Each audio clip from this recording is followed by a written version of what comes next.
On a stormy night at the end of July, when I thought nobody would come by in such weather, the front doorbell rang. Hello, who is it? As I opened the door with skepticism, there stood my granddaughter Mia, drenched from head to toe, looking utterly exhausted. Grandma.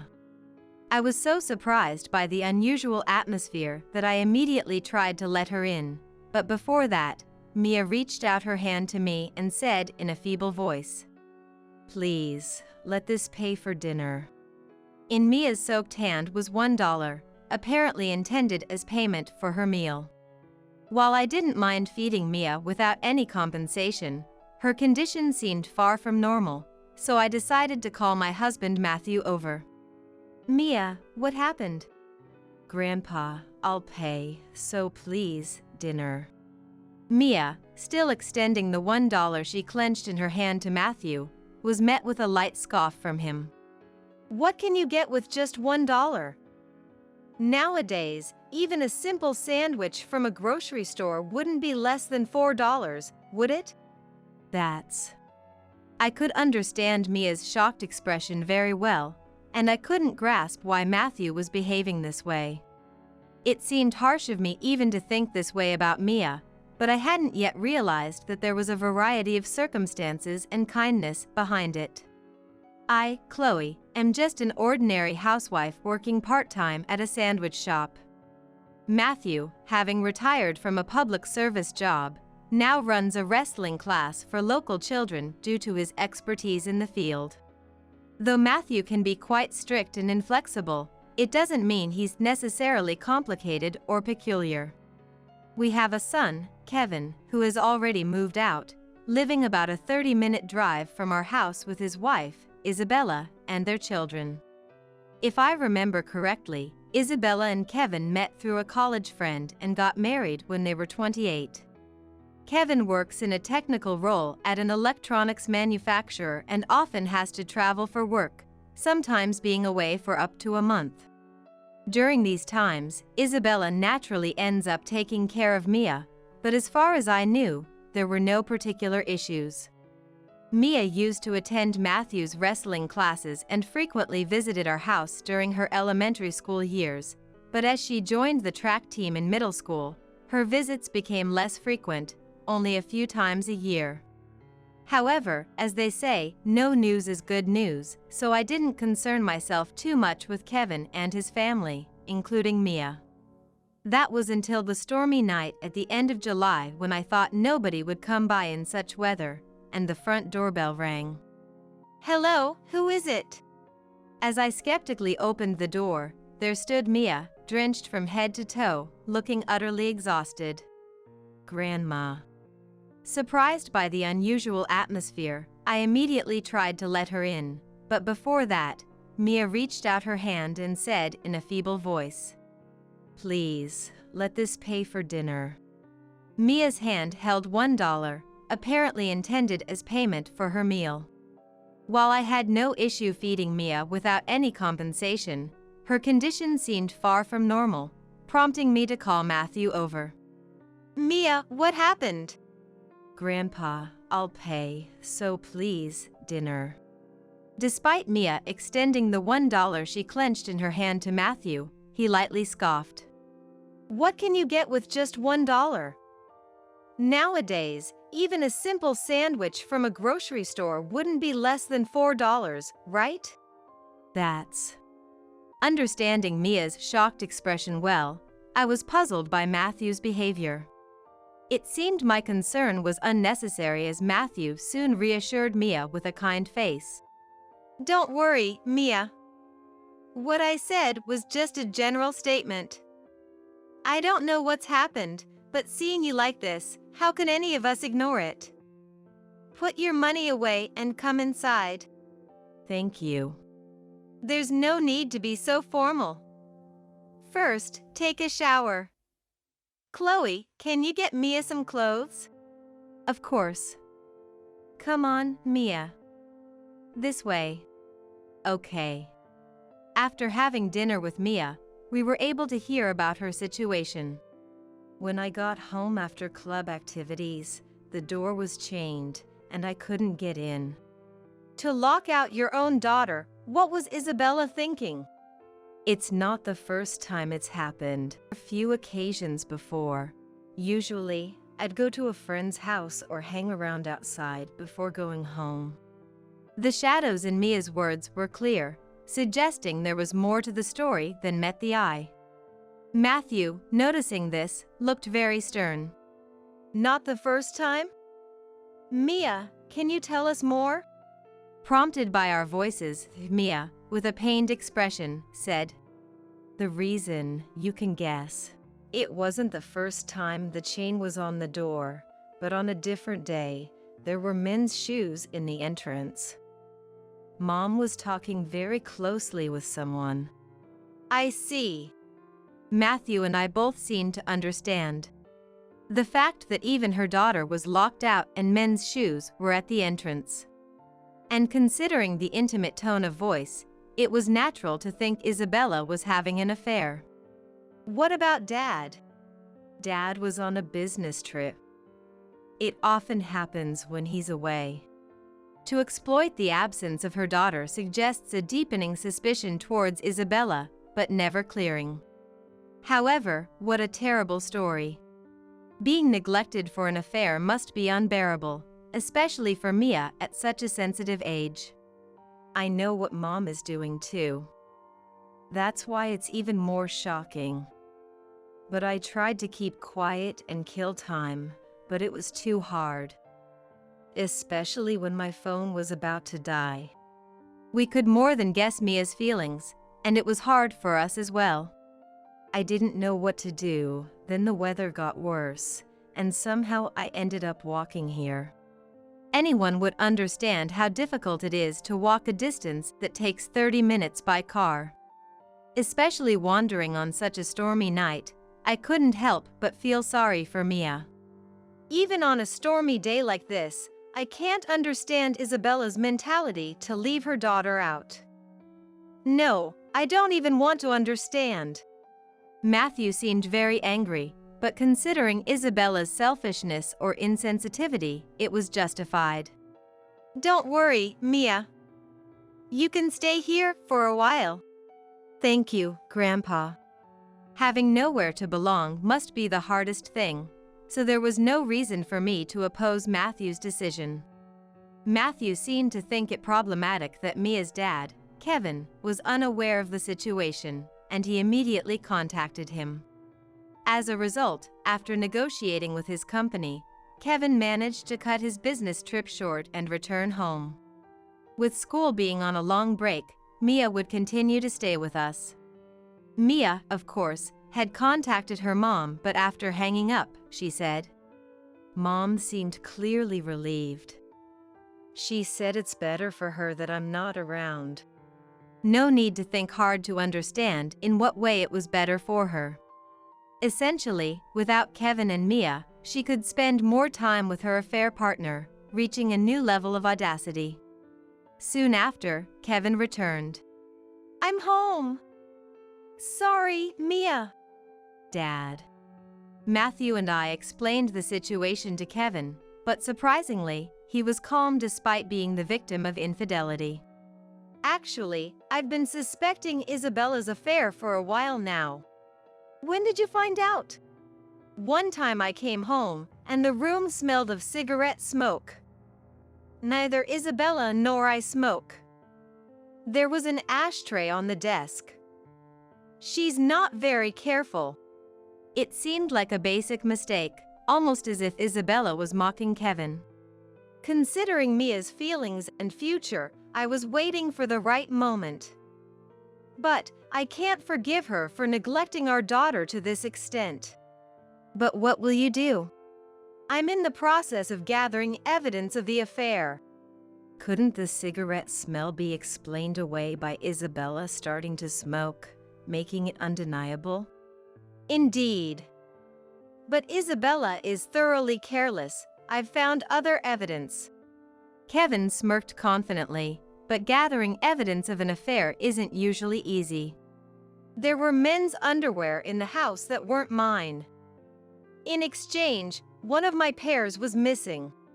How shocking. The presence of underwear implies something unsavory naturally. Did you stay silent? For the time being. I pretended not to notice and preserved the evidence. Kevin was more prepared than expected and shared this as well. A little while ago, I took a day off using my paid leave. I lied to Isabella about a short business trip and staked out in front of the house, and then a man showed up. Did you take a photo? Of course. Here it is. Kevin showed us the photo on his mobile phone, and as we all leaned in, Mia exclaimed, I know this guy." "Indeed." "Who's this?" Matthew answered my question. "This man, he's one of my students, Donald." Seems like he's got some nerve." Though Matthew's face appeared calm at first glance, his few words were filled with overwhelming anger, making the affair partner seem pitiable by comparison. "Shall we storm in and catch them in the act?" "That might be best. Let's do that." "Can I come along?" "I can't forgive Isabella, and I have a word or two I'd like to say to her." That's fine. Now, let's plan our approach. Isabella shouldn't know that Kevin has cut his trip short, which works in our favor. "Kevin, when was your business trip supposed to end?" "Tomorrow." "Today would be the perfect day for a surprise, wouldn't it?" "That's right. Let's go then." With that decided, all of us except Mia, who obviously couldn't come along, headed to Kevin's house. Upon arriving at Kevin's home, I wondered what we would do if the door was chained in addition to being locked. However, likely feeling secure without children or Matthew around, there was no chain. As expected, there were men's shoes in the entrance, and we could hear voices chatting from the living room. "I'm home, Isabella." You?" "Teacher." Isabella and Donald, who had been enjoying themselves, suddenly paled, looking at us as if they'd seen a ghost. "Who is this man?" "He's just a friend. Just a friend." That's right. We were just having a light conversation, nothing inappropriate at all. Isabella and Donald's excuses lacked any conviction and were rather comical. Obviously, such superficial excuses wouldn't appease an enraged Matthew. "That doesn't seem like nothing to me. Did I interrupt something?" Even in anger, Matthew maintained his composure, devoid of any vulgarity but filled with justified righteousness. No matter how you look at it, there's no doubt that Isabella is at fault for being unfaithful in anticipation of her daughter's absence, and I can't feel the slightest pity for her as I watch her do it. "Why are you here now? You're supposed to return tomorrow, right?" Isabella's attempt at defiance was utterly pathetic, seemingly looking for a way out even now, which was ridiculously amusing. "Is it fun to commit adultery by locking out your own child?" "What? It's true that Mia is in the way, isn't it? We can't possibly get along in front of our daughter." Isabella's misplaced anger revealed she lacked any sense of guilt, which was abundantly clear. "You're quite shameless. It's beyond contempt, it's almost admirable." Kevin's sarcastic applause conveyed a sense of resignation. "How can you say your own child is in the way? Have you ever considered Mia's feelings?" "That's none of my concern." Isabella's defiant response seemed almost like neglect. "We were having a good time. Leave us." "Are you out of your mind, Isabella? Do you think anyone here is going to give you a second chance?" Isabella's claims were so absurd they almost became amusing.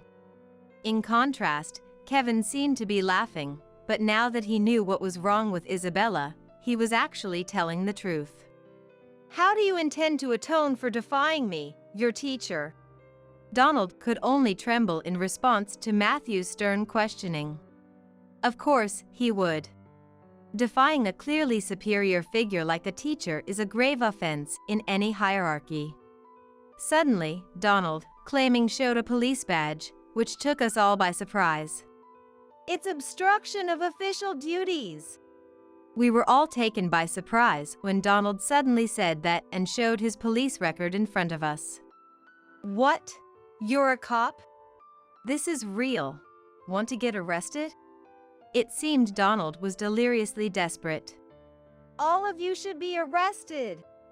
Isabella's outburst might have been expected, but where does adultery fit into official duties, and how does catching them warrant our arrest? It's not funny. It's so unexpected I can't even laugh. Arrest! Arrest! Get out. Just get out. Watching the two of them repeat themselves like their screws had come loose, my anger passed, leaving only a profound sense of pity. Dad, Mom. At this point, wouldn't it be faster just to call the police? That might be true. It's just pitiful. And so, Matthew called the police right from the spot. Officers arrived shortly after, and Donald was taken away. Where are you taking my boyfriend? Isabella's words were delusional, seemingly unable to grasp the situation. Incidentally, the responding officer turned out to be Donald's colleague, who was shocked to see him and apologized to us profusely. The dignity of the police force has really fallen. Skipping work to engage in adultery. Matthew's astonished remark summed it up perfectly. Thus, Donald was gone, leaving only Isabella and us in the house. So, that man and I are really nothing.